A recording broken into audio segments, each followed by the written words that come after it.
This is another damn podcast about digital asset management. I'm Henrik Gyor. Today I'm speaking with Seth Earley.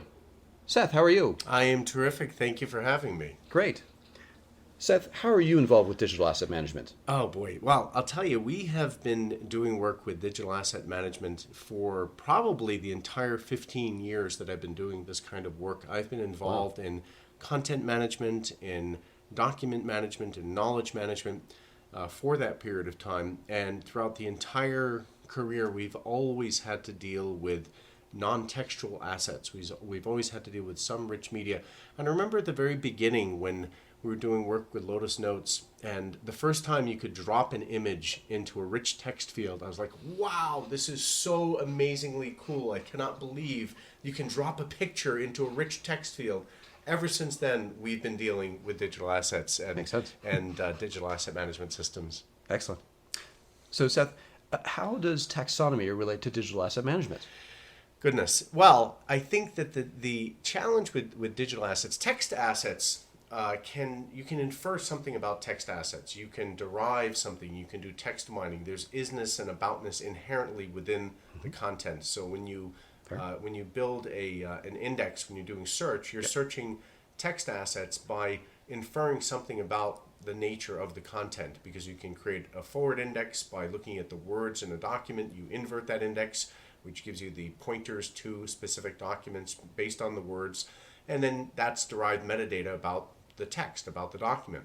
You don't have that ability to do that with any kind of digital asset management, with digital assets, with rich media, with images. There's no inherent isness or aboutness. So, of course, we have to use metadata.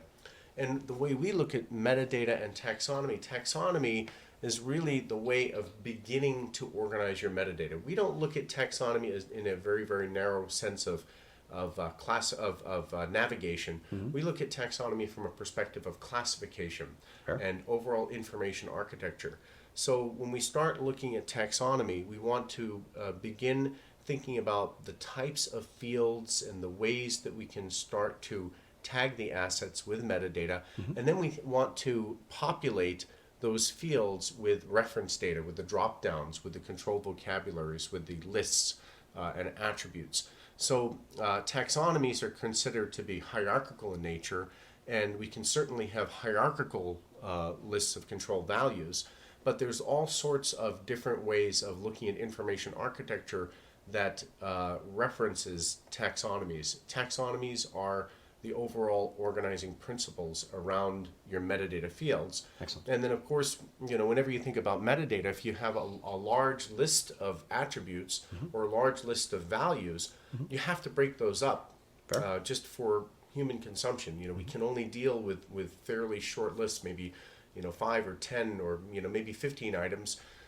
If you start to get into lists that are 100 terms long or 200 terms or 500 terms, how do you deal with that? Well, you have to break it up, right? Fair. And that's where you have to use hierarchies. And you can even think of metadata fields as the top level terms of your hierarchy. So, a doc type will be a top level term of a hierarchy. Maybe an asset type would be a top level term, or maybe a channel or a a region or a language, or any of those other types of attributes. Those can all be considered top level terms of the taxonomy.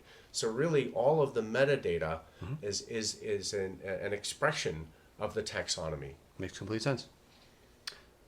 So, Seth, what advice would you give to DAM professionals or people aspiring to be DAM professionals?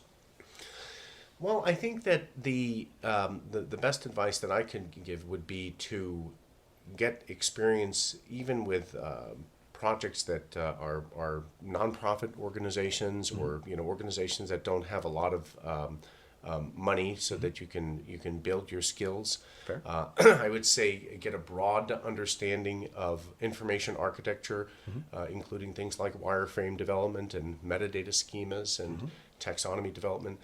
Look at the semantics of your structures and try to understand a little bit about library science, because again, library science is sort of the core foundation for all of these organizing principles. Right.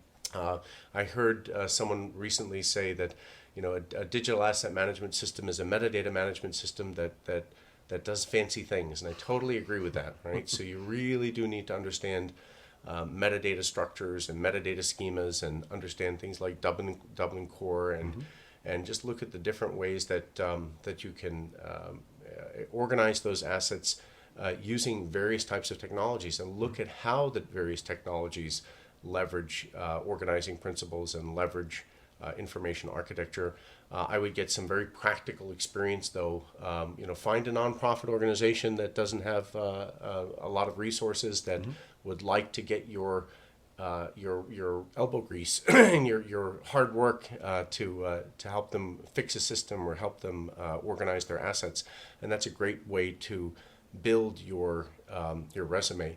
And again, if you're more experienced, I would say definitely broaden your expertise by looking at some training in library science and metadata schemas, and have a good broad understanding of the technologies. Great idea. Well, thanks, Seth. Thank you.